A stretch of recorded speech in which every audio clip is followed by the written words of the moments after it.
As the pathogenesis of hidradenitis suppurativa, or HS, becomes better understood, the treatments for this condition just seem to be increasing. So what do we need to know about the therapies that are in the pipeline?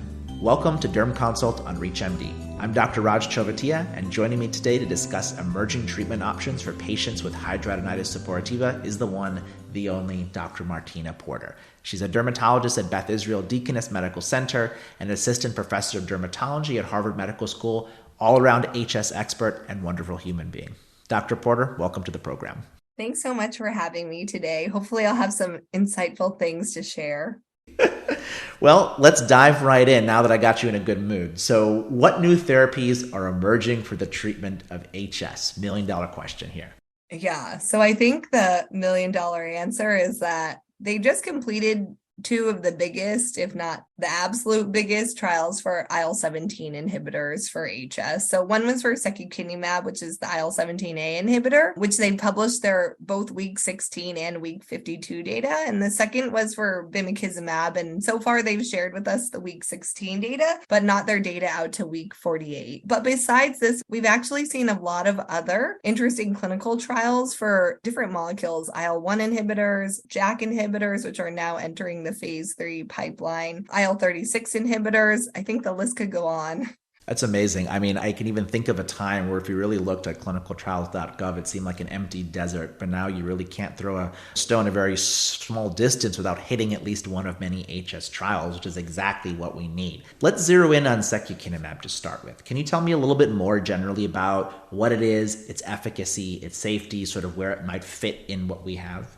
Yeah, so secukinumab, as most people know, is an IL-17A inhibitor, and we've used this for many years now in psoriasis and for our patients who have psoriatic arthritis. But actually, the phase 3 trial looked at two different doses. Both were loaded with the same secukinumab 300 milligrams every week for the first 5 weeks, the same as we do in psoriasis. And then they actually had two arms, which was every 2-week or every 4-week maintenance dosing. And I think in terms of the efficacy, the good news is that the drug met its endpoints. And so just under half the patients achieved high score 50 at 16 weeks. The interesting thing too was out to 52 weeks, patients actually continued to improve beyond 16 weeks. And it really looked like the peak was closer to around the 6-month mark. So I think one of the things to note when we see this drug become available is it won't really be clear at first what dosing to use because the 2 and the 4-week dosing actually had about the same results. And then we also, I think, need to be a little more patient with this drug because after 4 months, it still really hasn't hit its peak. From a safety perspective, it really is the same, essentially, the 2 and 4-week dose as what we saw and what we know from psoriasis.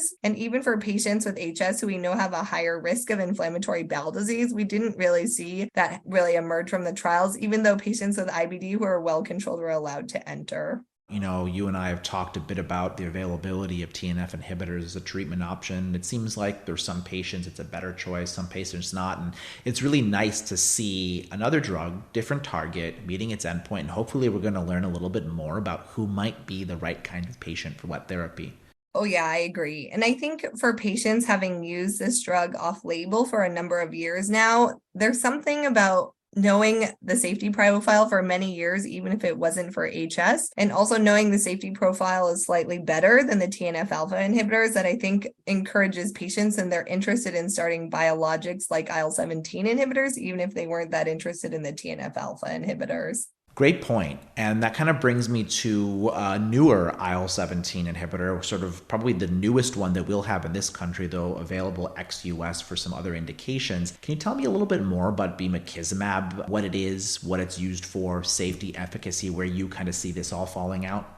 Yeah, so bimekizumab is also an IL-17 inhibitor, but it actually targets both IL-17A and F. And there's some thought in the HS world now that IL-17F might be an even greater driving factor in this disease. The data that they published so far is only out to week 16, and it honestly is about the same as what we're seeing for both secukinumab and adalimumab. The difference is all the other trials have used high score 50 as an endpoint, which is just to 50% improvement in their abscess and nodule count, but bimekizumab actually showed data for HiSCR 75. So they're raising the efficacy bar now, looking at 75% improvement in the abscess and nodule count. And they're really seeing that patients are hitting both the 50 and the 75% improvement mark, which may be a lot more significant in the long run for some of our patients. Amazing. And for those of you just tuning in, you're listening to Derm Consult on ReachMD. I'm Dr. Raj Chovatiya, and I'm speaking with Dr. Martina Porter about treatment options on the horizon for patients with hidradenitis suppurativa, or HS. So Dr. Porter, tell me, are there any JAK inhibitors that we should know about, just given that that's pretty much all we've been talking about for the past few years when it comes to dermatologic disease? Yeah, so JAK inhibitors are also now being studied for HS. Both upadacitinib and a new drug, povorcitinib, which are both essentially mostly selective for JAK1, have finished their phase 2 studies with some promising results as well. So they're both entering phase 3 now. I would say the safety profile is probably getting closer to what we see in the RA trials than what we were seeing in our atopic dermatitis trials, because these patients with HS seem to have inflammation that is more similar to RA patients than eczema. Do you think that there's any relationship potentially when thinking about sort of that trade-off with efficacy and safety to just the underlying risk factors in each individual patient, knowing that the comorbidity profile is obviously very different from an HS patient, an IBD patient, an atopic dermatitis patient, or heck, even an alopecia or vitiligo patient? Essentially, I think both patients and physicians are really focused a lot more on safety profiles of the drugs. And if we don't have a clear winner in terms of efficacy, like a drug here that's going to set the bar significantly higher and stand out from all the rest, the safety profiles are really going to become very important as patients and physicians make choices about therapies. I will say, though, that for the JAK inhibitors, I think they'll be really interesting, especially for patients who are very steroid responsive, corticosteroid responsive, because in my personal practice, I've found that some of these patients don't do well on a single targeted biologic, and they may actually need a more broad immunosuppressive therapy like a JAK inhibitor.